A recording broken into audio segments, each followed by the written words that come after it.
Welcome to the Tech Egg. Don't get scrambled. Enjoy the video. You begin by powering the controller and preparing the PC. Plug a USB-C cable to ensure constant power and to skip Bluetooth issues. This also forces driver detection.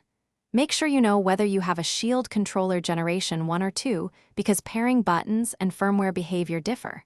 Install GeForce Experience or at least run Windows Update so drivers are current. Once done, enable Bluetooth on the PC or leave the USB connection ready for the next step.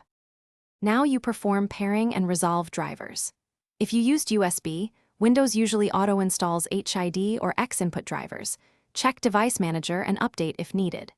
If you prefer Bluetooth, press and hold the controller pairing button 3 to 5 seconds until LEDs flash, then add a device right arrow Bluetooth on Windows and select Shield controller. If pairing fails, right-click the device in Device Manager and choose Update Driver, pointing to GeForce Experience drivers or Microsoft. Finish by verifying functionality and calibrating.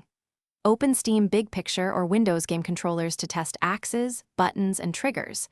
Calibrate if axes are off. Then enable controller support in Steam Input or use a mapper for custom layouts. If things go wrong, switch to wired mode to isolate Bluetooth issues, reboot the PC, reinstall drivers from GeForce Experience, or reset the controller using the small pinhole button. This single troubleshooting tip, use wired mode first, helps you determine whether the problem is Bluetooth or driver related.